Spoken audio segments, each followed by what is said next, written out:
Good morning बच्चों। मैं Usman Gani sir Muse high school YouTube में आपका स्वागत करता हूं। आज हम गद्य पाठ 16 गद्य पाठ का नाम है चोरी और उसके लेखक है यशपाल जैन। जन्म सन 1912, ईस्वी सन, निधन सन 2000। तो यहाँ पर जो गद्य पाठ लिखा है यशपाल जी ने, एक बहुत ही अच्छी तरह से इस पाठ में हमको मैसेज देते हुए उन्होंने यह गद्य पाठ लिखा है। तो सबसे पहले हम जो लेखक है इस पाठ के, उनका हम परिचय लेते हैं। आपका जन्म अलीगढ़ जिले के विजयगढ़ कस्बे में हुआ था। बाल साहित्य पर आपने अपनी लेखनी चलाई। बाल मनोविज्ञान पर उन्होंने अनेक कहानियां लिखी है। सन 1990 में उनको भारत सरकार का प्रतिष्ठित पुरस्कार पद्मश्री प्राप्त हुआ था। अजंता, इलोरा, अहिंसा और भारत के यात्री उनकी ख्यातनाम कृतियां हैं। नौकर हमारे परिवार का अंग होना चाहिए। हमें उसके साथ आत्मीय व्यवहार करते हुए स्वीकार करना चाहिए। हम जो खाते हैं वहाँ नौकर को भी मिलना चाहिए, ताकि मानवीय और सौहार्दपूर्ण वातावरण से घर में सुख, शांति और आनंद बना रहे। इस संदेश के साथ एक परिवार की कहानी यहाँ सुंदर ढंग से प्रस्तुत की गई है।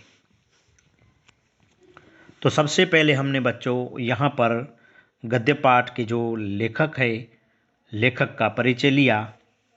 जो अब विषय प्रवेश हैं उनकी बात करते हैं शॉर्ट में हम। घरेलू नौकरों के प्रति लोगों में तरह तरह की भ्रांतियाँ फैली हुई है। अक्सर लोग घरेलू नौकरों को उन्हीं भ्रांतियों की कसौटी पर कसना चाहते हैं, पर सभी नौकर एक जैसे नहीं होते। यदि हम घरेलू नौकरों को अपने घर का अंग मानकर उनके साथ आत्मीय व्यवहार करें और हम जो खाते हैं वह नौकर को भी खाने को दे, तो नौकरों को लेकर उठने वाली समस्या ही उत्पन्न न हो और घर में सुख शांति का माहौल हो। इस कहानी के द्वारा हमें यही संदेश दिया गया है। तो बच्चों, यहाँ पर आज हम इस गद्य पाठ को पढ़ेंगे और साथ में जो शब्दार्थ हैं, कठिन शब्द हैं, उनकी भी हम बात करेंगे। यशपाल जी यहाँ पर इस गद्य पाठ, इस कहानी में कहते हैं, कमरे को साफ कर झाड़ पर कूड़ा रखे जब बिंदु कमरे से बाहर निकला, तब बरामदे में बैठी मालती का ध्यान उसकी ओर अनायास ही चला गया।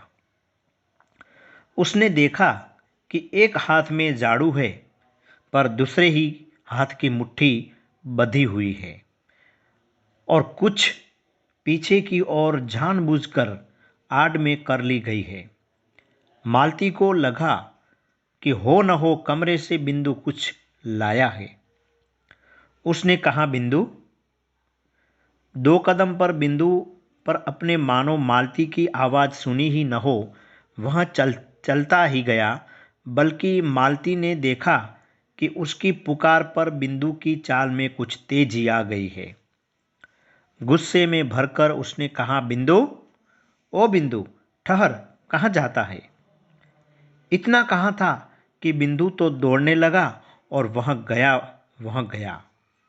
मालती के संदेह की पुष्टि के लिए यह सब काफी था।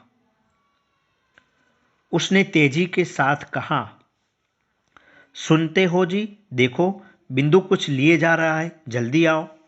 नंदन अपने घर में बैठा अपने पत्र के लिए कुछ लिख रहा था। मालती का यूं चिल्लाना उसे अच्छा नहीं लगा और उसने चाहा कि टाल दे, पर मालती माने तब न। एक सपाटे में वह कमरे में बाहर गई और बोली, झटपट उठो, देखो बिंदु मुट्ठी में दबाए कुछ ले गया है। नंदन ने कलम एक ओर रख दी और जैसे ही किसी ने जबरदस्ती पकड़कर उठा लिया हो, वह उठा।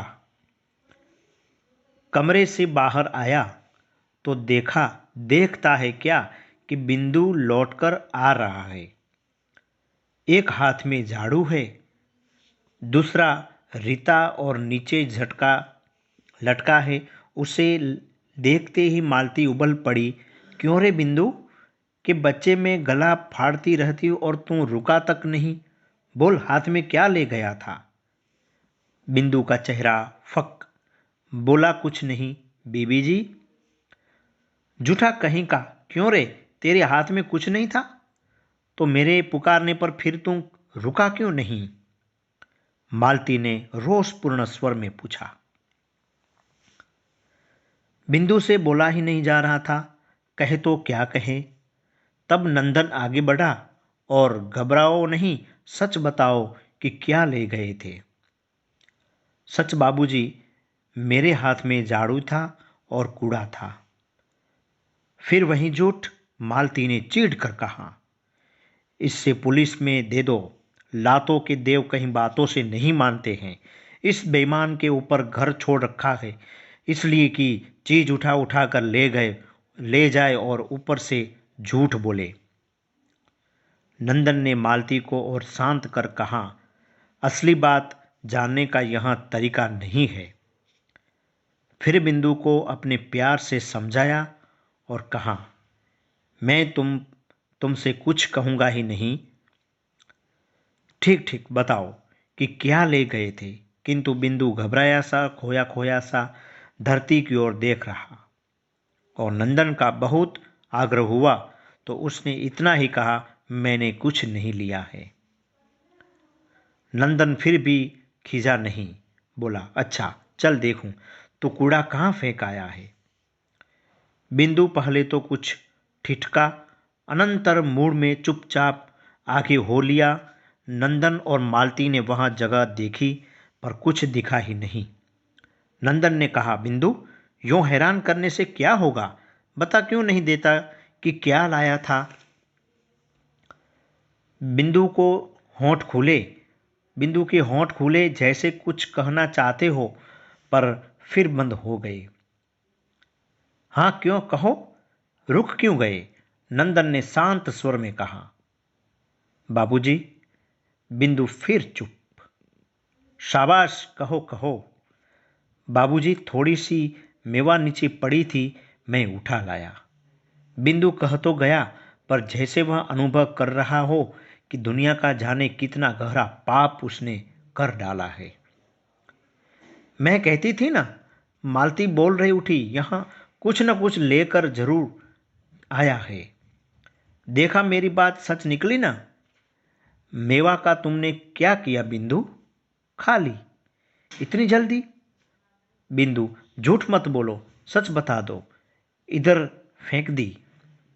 नंदन और मालती ने देखा कि उसकी बताई जगह पर थोड़े से काजू और किशमिशें पड़ी हैं। नंदन ने बिंदु के कंधे पर हाथ रखा और कहा, मेरे साथ आओ। बिंदु चुपचाप मालिक के साथ चल दिया। नंदन ने उसे लेकर कमरे की ओर गया। मालती ने कहा, आज इसने मेवा ली है, कल को और कुछ उठा ले जाएगा। एक बार जो नीयत बिगड़ी तो क्या फिर हाथ रुकता है। नंदन ने पत्नी की बात सुनी अनसुनी कर दी।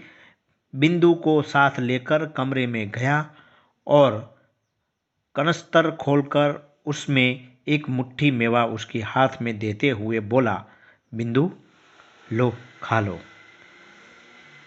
तो बच्चों, यहाँ पर जो हमने आज पाठ पढ़ा है, बाकी रह गया जो पाठ है जो, तो हम उसको दूसरे पार्ट में यानी कि दूसरा भाग जो बनाएंगे उन पाठ में हम उसको पढ़ेंगे और जो शब्दार्थ हैं उन शब्दार्थ को भी हम समझेंगे। तो यहाँ पर आज का हम पार्ट 1 यानी कि गद्य पाठ 16, पाठ का नाम है चोरी। तो यहाँ पर आज का पार्ट 1 हम पूर्ण करते हैं।